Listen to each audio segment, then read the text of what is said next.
Muli po ay magandang hapon po sa inyo lahat, mga kapatid sa pananampalataya.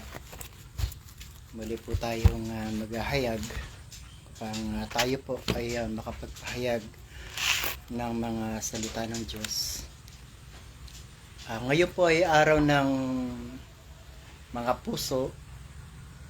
Kumbaga sa Valentine's Day daw.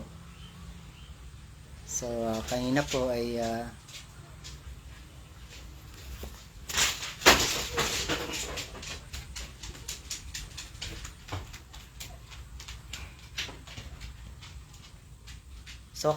nagkaroon tayo ng pasyente na wait lang.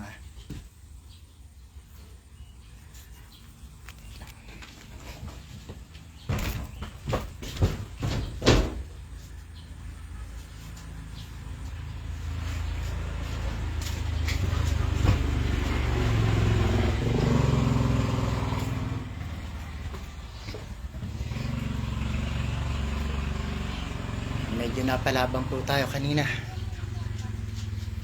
at ang buong team dahil yung pasyente ay mukhang may tama,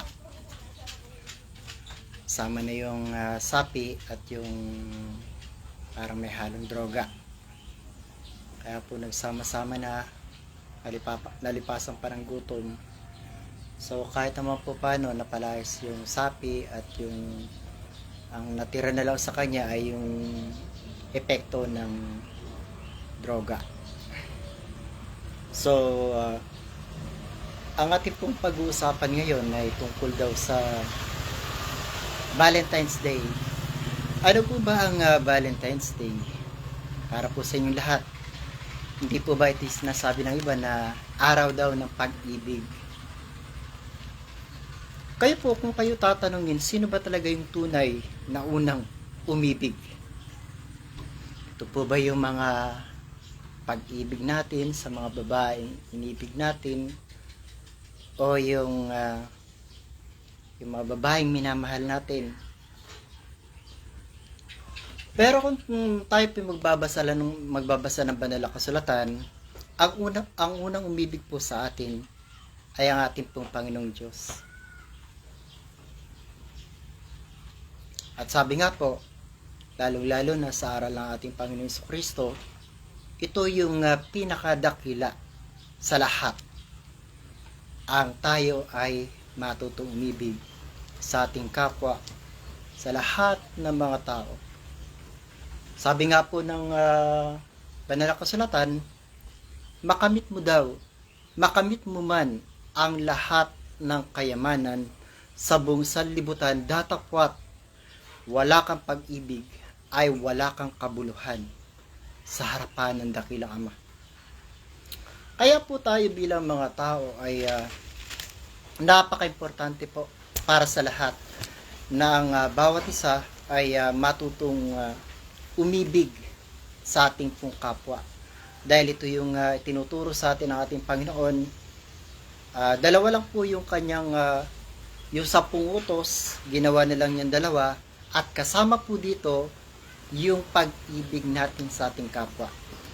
Ang una pong sinabi ng Panginoon, ibigin mo ang Panginoon mong Diyos ng buong puso mo at ng buong kaluluwa mo, ng buong pag-iisip mo. At ang pangalawang katulad nito ay yung ibigin mo yung kapwa na gaya ng sa iyong sarili. So sa pag-ibig po natin sa ating pong kapwa, et naman po yung mga tinuro sa atin ng kagalang-galang na Apostol San Pablo. Babasa po tayo dito sa aklat ng unang Korinto, Kapitulo 13, talatang 4. Ito po yung uri ng pag-ibig na sana ay ipagkakalob natin sa ating pong kapwa at sa lahat ng mga tao natin pong makakasalamuha, makakasama. Ang sabi po dito ay ang pag-ibig ay mapagpahinuhod at magandang loob. Ang pag-ibig ay hindi nananaghilig. Ang pag-ibig ay hindi nagmamapuri, hindi mapagpalalo, hindi nagugaling mahalay, hindi hinahanap ang kanyang sarili, hindi nayayamot, hindi inaalumana ang masama, hindi nagagalak sa kalikuan, kundi nakikigalak sa katotohanan.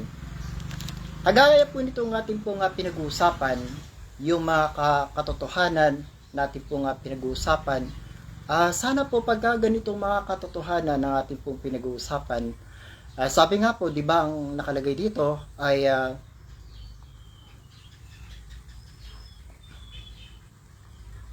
wala na. Makigalak po tayo, makisama tayo, at pakinggan din naman po natin yung mga taong nagsasabi ng buong katotohanan. Dahil po sa panahon natin ngayon, ay napakabihira na po at napakarami na ang gumagawa ng mga kalikwak kasamaan. At puro na lang halos kasinungalingan ang nagahari sa social media. Na siyang talaga naman po nagaganap, na nakatakdang maganap dahil nga po sa tayo ay nasa mga huling araw na ng tao ay magiging may bigan sa sarili. Marami po yan nakalagay po sa 2 Timoteo Kapitulo 3 na pagdating ng huling araw, ang mga tao ay puro kasamaan na lang ang mga gagawin. Tiktik ka ng mga butiki. Tuloy po natin yung ating pong binabasa. Hindi nagagalak sa kalikuan, kundi nakikigalak sa katotohanan. Lahat ay binabata, lahat ay pinaniniwalaan, lahat ay naasahan, lahat ay tinitiis. Ang pag-ibig ay hindi nagkukulang kailanman. Kahit maging mga hula ay nangatatapos, maging mga wika ay titigil, maging kaalaman ay mawawala, sapagkat nakakakilala tayo ng bahagya at nanguhula tayo ng bahagya. Datapat kung dumating ang sakdal, ang bahagya ay matatapos. Kaya ganito pong sabi ng ating pong banal na kasulatan. Sabi daw po ng iba, saan daw po ba matatagpuan ang tunay na pag-ibig? Kayo po kung kayo tatanungin. May kanta po yan. Alam niyo po yung kanta ni Sampaguita? Di po ba ganda-ganda ng kanta niya? Sinagot po niya doon yung kung saan daw natin matatagpuan ang tunay na pag-ibig. Di ba ang nakalagay doon? Sa Diyos lamang pag-ibig na walang hanggan. Yun po, napakaganda po ng kantang yun.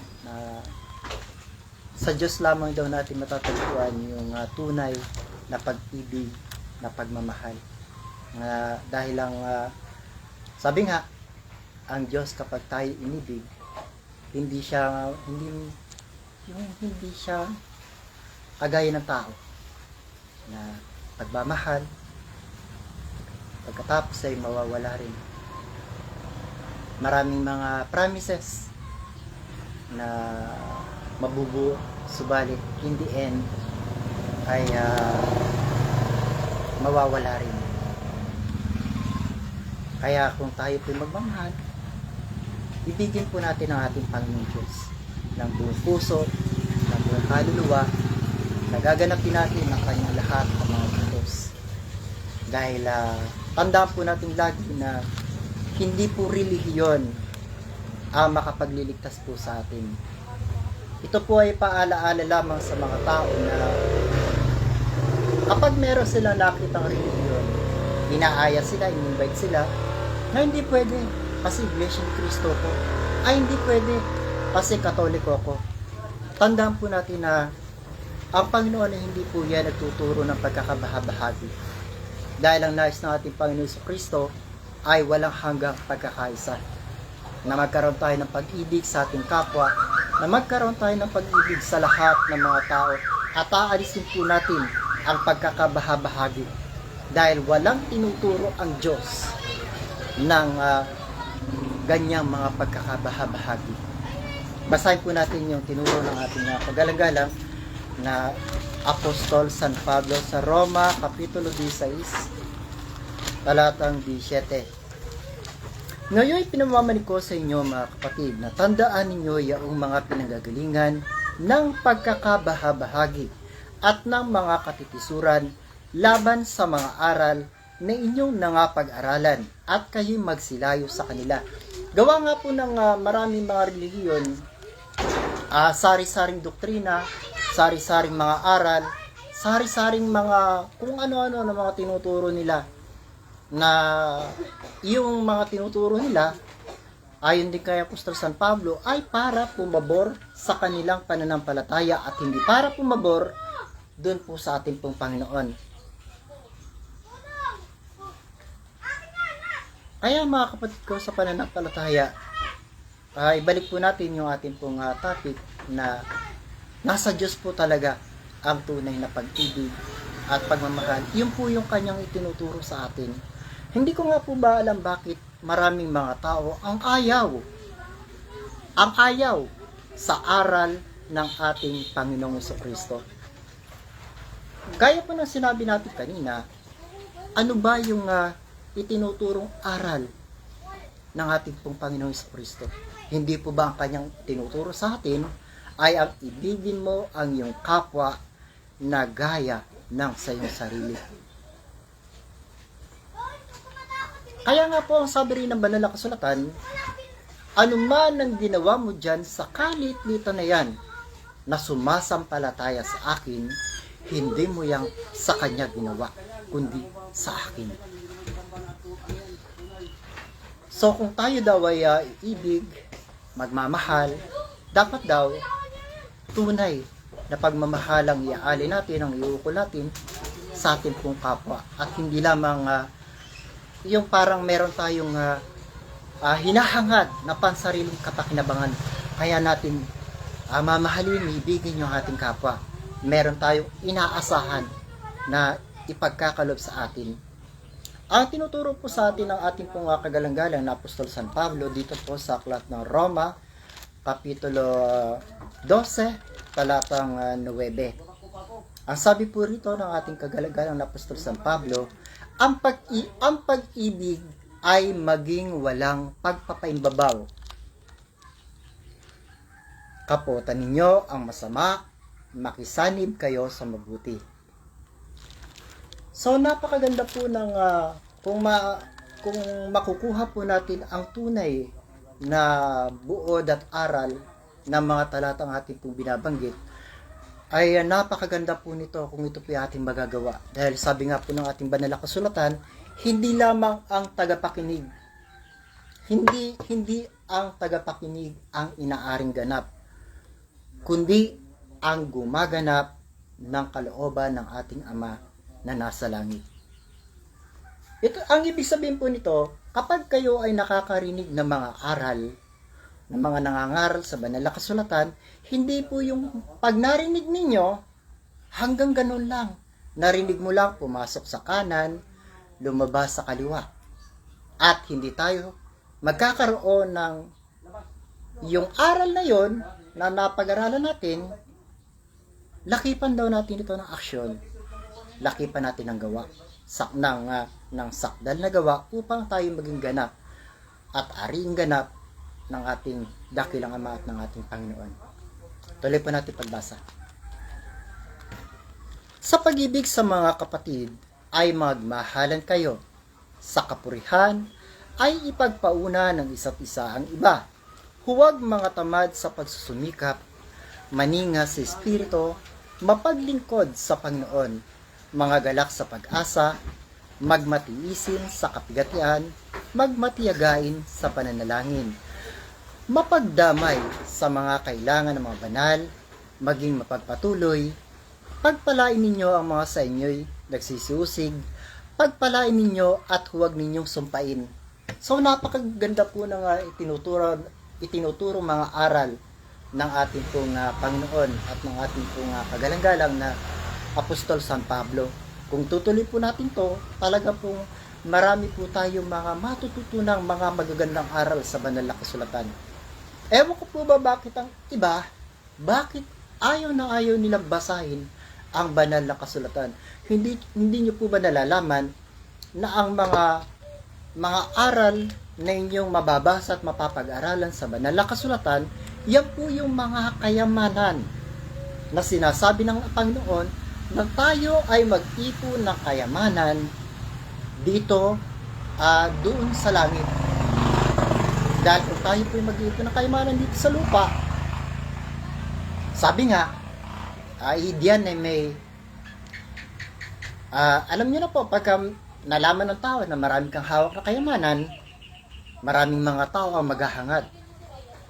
Maaring isa pa sa maging mitsaya ng buhay mo para ikaw ay gawa ng masama ng iyong kapwa kapag nalaman nila na ikaw ay maraming pera na itinatago. Kaya sabi nga po ng Panginoon, mag-ipon ka ng kayamanan doon sa langit, hindi dito sa lupa. Dahil yung kayamanan sa langit, kailanman ay hindi mananakaw. At mawala po tayo dito sa lupa, yung mga kayamanan na yan, na inipon mo habang ikaw ay dito pa nakikipamoy sa daigdig, yan po yung magiging isa sa magiging daan sa iyong pagkaligtas. Yan pong mga kayamanan na yan ang iyong madadala sa kung saan kung patungo ka sa langit, madadala po yung mga kayamanan na yan na yung mga karunungan na yung natutunan dito sa banal na kasulatan. Subalit yung kayamanan na yung inipon na pinagbuwisan mo ng iyong buhay dito sa lupa, tandaan po natin lagi na kahit isang kusin, wala po tayong madadala sa mga kayamanan na yan. Bagkus, magiging isang dahilan po yan na tayo po ay magkaroon ng pagkapahamak doon sa dagat-dagatang apoy na nagniningas sa apoy at asupre na siyang ikalawang kamatayan. Dahil sabi nga po, ang paghahangad daw sa tao sa kayamanan ay nagiging sanhi ng yung sinabi po ni kagalang-galang na Apostol San Pablo. Yung mga tao naghahangad ng kayamanan ay nagkakaroon po ng maraming pagkapahamak at kalumbayan. Dahil ang kayamanan daw ay ugat ng lahat ng uri ng kasamaan. Tuloy po natin yung ating pong binabasa dito po sa aklat ng Roma, Kapitulo 12, dito po sa 16. Magkaisa kayo ng pag-iisip, huwag ninyong ilaga kanyang pag-iisip sa mga bagay na kapalaluan, kundi makiayon kayo sa mga bagay na may kapakumbabaan. Huwag kayong mga pantas sa inyong mga sariling haka. Huwag kayong magbayad sa kanino man ng masama sa masama. Dahil sabi nga po, kung tayo ay may pag-ibig sa ating pong kapwa, ay wala kang magagawang anumang uri ng kasamaan sa iyong kapwa. Dahil lang namumutawi at namamay sa iyong puso ay pag-ibig sa kapwa. Dahil lang ang pag-ibig po na yan na itinuro sa atin natin Panginoon Jesucristo ay ikakalat natin yan sa buong daigdig. At nang maghari na ang pag-ibig at kapayapaan sa lahat ng mga tao. Tuloy po natin.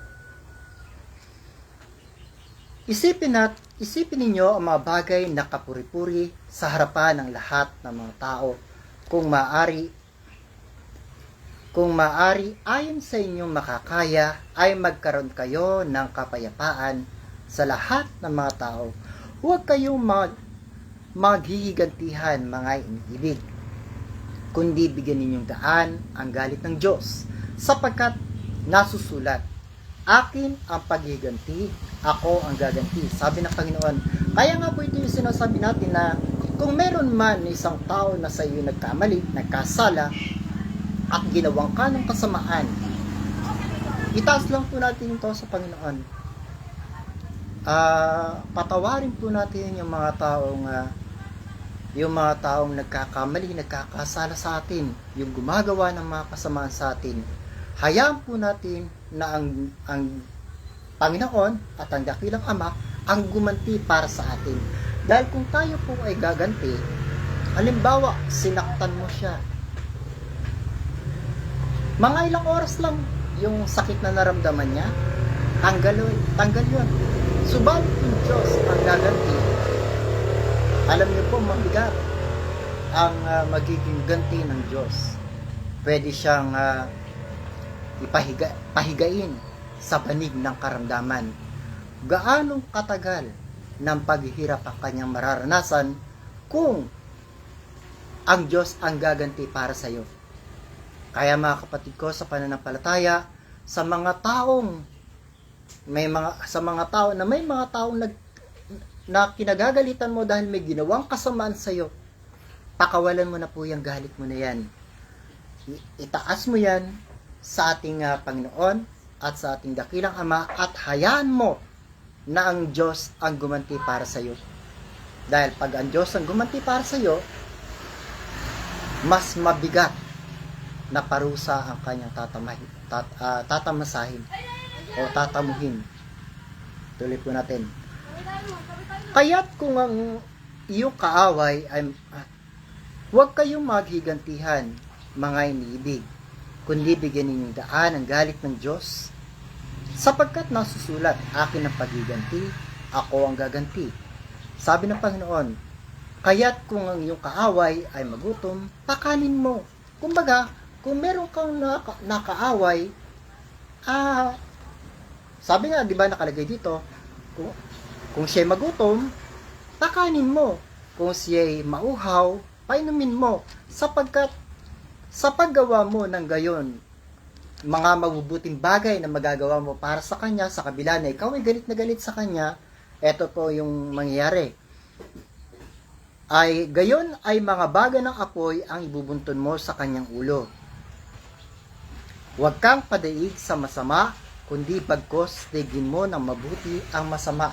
Sa paggawa mo ng, halimbawa merong isang tao na nagkasala sa iyo, at ikaw ay galit na galit sa kanya, sa halip na galit mo, ang paalpasin mo sa kanya, kumbaga, gumawa ka pa ng mabubuting bagay para sa kanya.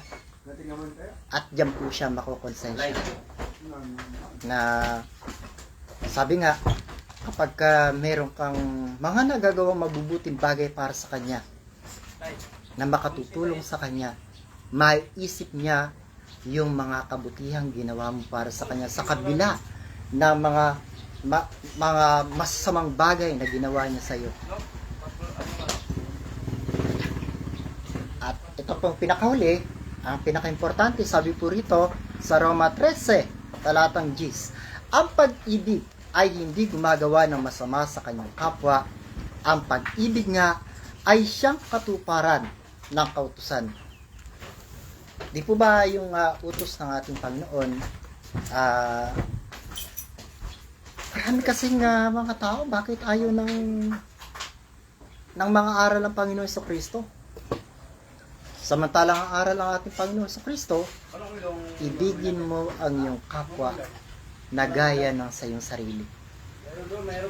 Hindi po ba napakasarap na magiging instrumento tayo ng Panginoon sa sabi nga, spread love all over the world.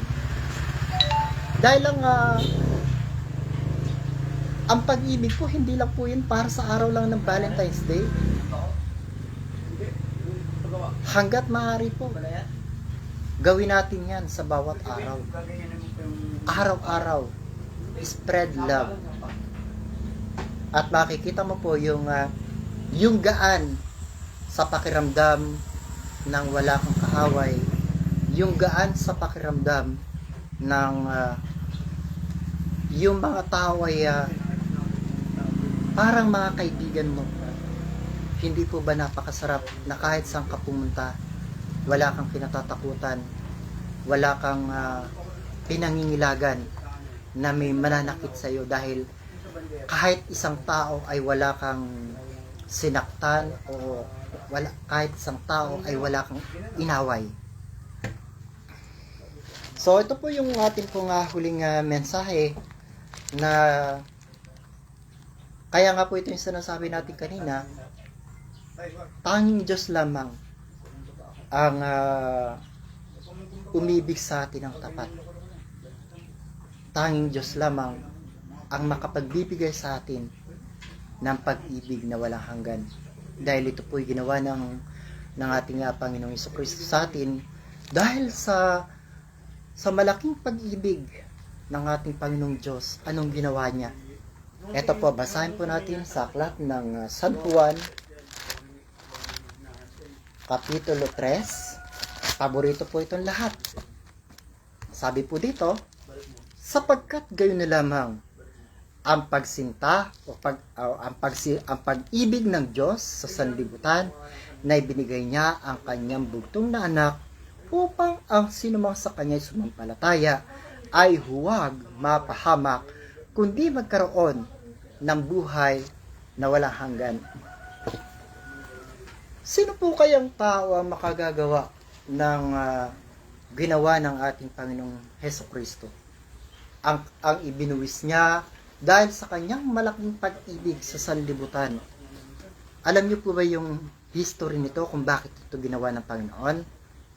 Kung matatandaan niyo po yung ginawa ng Diyos na kanyang pinatay ang sangkatauhan nung binaha nilubog ng Diyos sa baha ang sanlibutan nung kapanahunan ng ating ninunong Noe.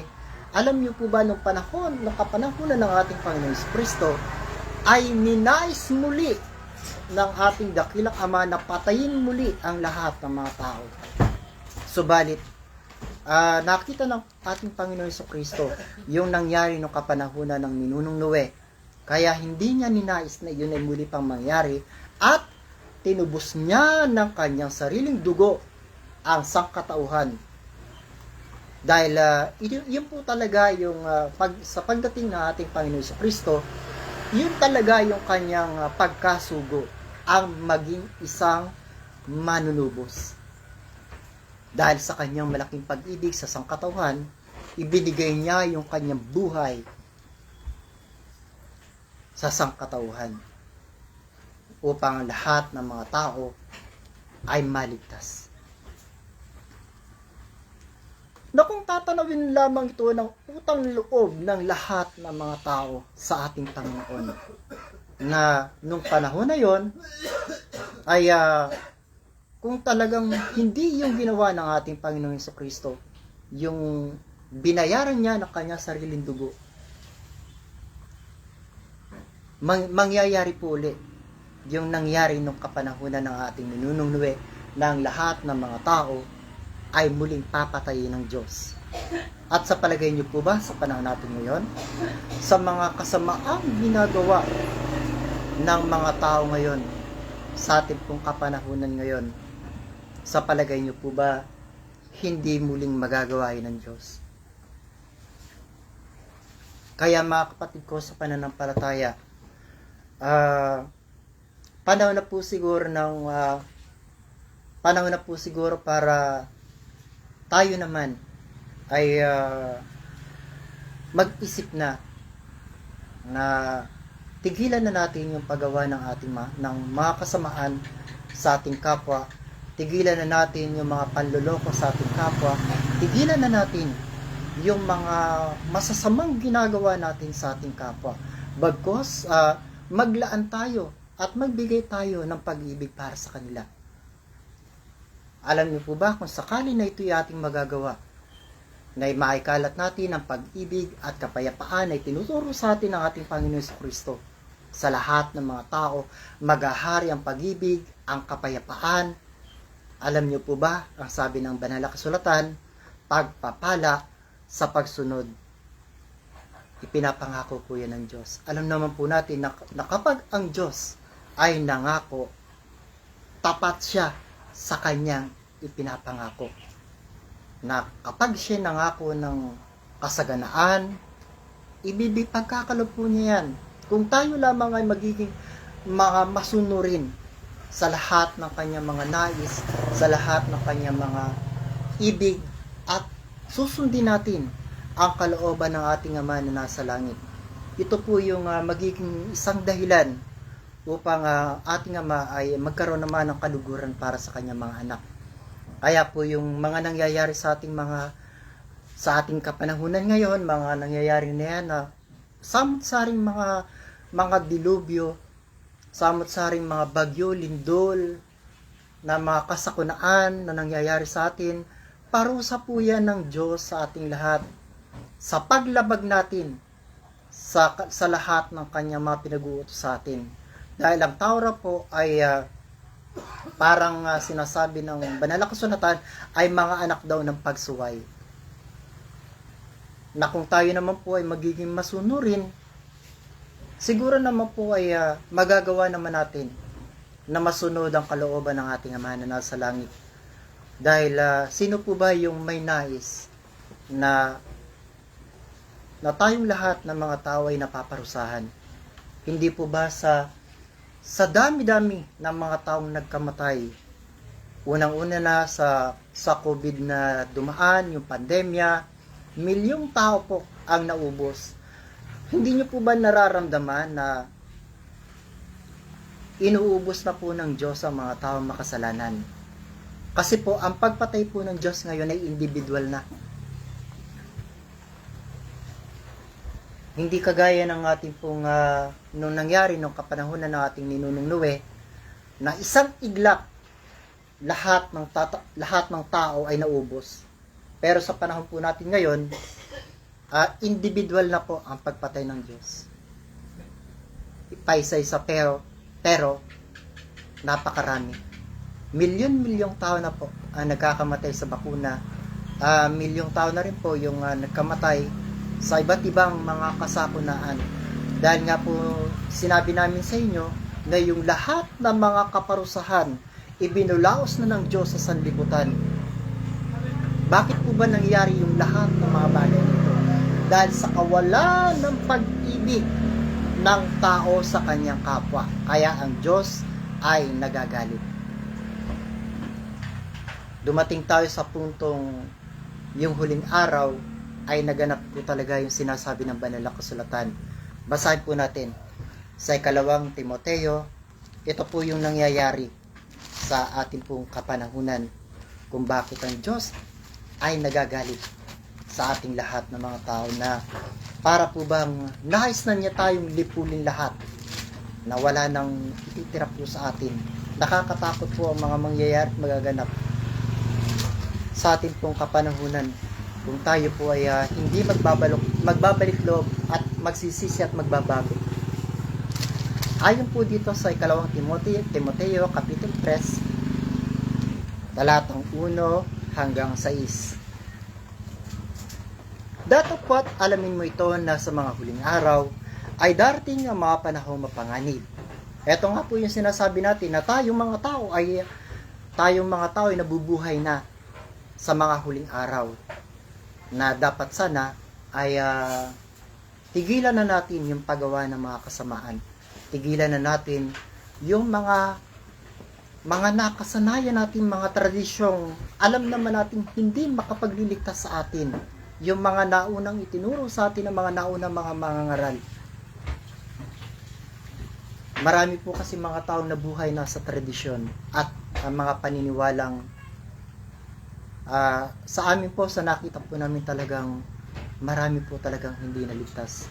Dahil tuwing November 1 ay daang libong kaluluwa po ang dumadagsa dito sa Kaharan ng Langit, na mga kaluluwa na pinangakuan ng iba't ibang relihiyon ng kaligtasan, subalit sa kanilang pagkamatay wala naman silang natamong kaligtasan, kundi yung tunay na sugo pa rin po ang nakakapagligtas sa kanila sa tulong ng mga arkanghel, sa pangunguna ng ating kagalang-galang na San Miguel Arkanghel dito po sa Kaharan ng Langit. Tuloy po natin yung binabasa natin. Sapagkat ang mga tao ay magiging may bigin sa kanilang sarili, may bigin sa salapi, mayayabang, mga mapagmalaki, mapagtungayaw, masuwayin sa mga magulang, mga walang turing, mga walang kapanalan, walang katutubong pag-ibig, mga walang paglulubag, mga palabintangin, mga walang pagpipigil sa sarili, mga mabangis, hindi mga may bigin sa mabuti, mga lilo, mga matitigas ang ulo, mga palalo, mga maibigin sa kalayawan, kaysa maibigin sa Diyos, na may anyo ng kabanalan, datapwat tinanggihan ng kapangyarihan nito, lumayo ka rin naman sa mga ito.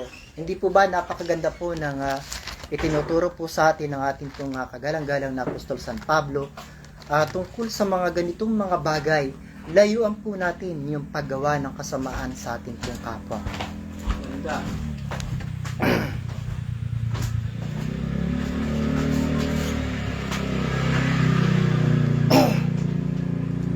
Kaya mga kapatid ko sa pananampalataya, siguro po ay ngayong araw na ito na araw ng pag-ibig na sineselebrate natin yung sinasabing Valentine's Day. Kaya lang po, sabi ng iba, parang naging katuwa na lang po. Nabasa ko nga po kahapon, napatawa rin po ako eh. Sabi raw po ng isang nag-post, kung meron daw po sanang araw ng pag-ibig, araw ng mga puso, dapat din daw ay meron ding araw ng mga utak. Kasi sabi niya, ayon sa post niya, para daw wala ng taong maging tanga pa. Kayo po, ano po masasabi niyo po dyan?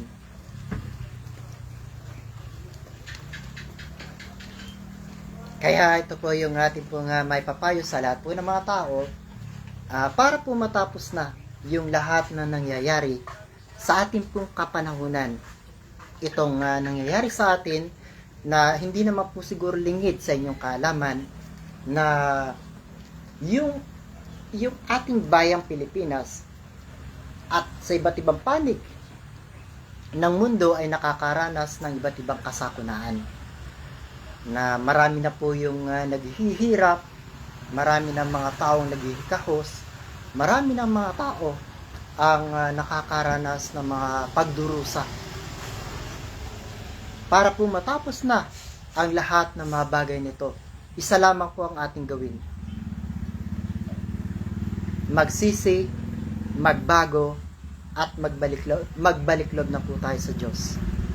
Yan lang naman po ang hinihiling at hinihingi ng ating Panginoon. Na kung ang lahat ng mga tao ay magsisisi at magbabago at magbabalik loob sa ating pong dakilang Ama,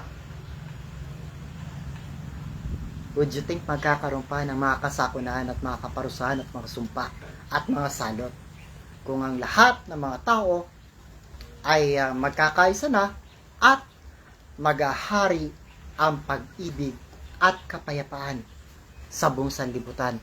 Dahil ito ang hinahangad at ninanais ng ating Panginoon Jesucristo sa buong sangkatauhan, na ang lahat ng mga tao ay naghahari ang pag-ibig at kapayapaan. Dahil ito nga po yung sinabi natin kanina, makamit mo man ang lahat ng kayamanan sa buong sanlibutan, datapwat wala kang pag-ibig, ay wala kang kabuluhan sa harapan ng dakilang Ama.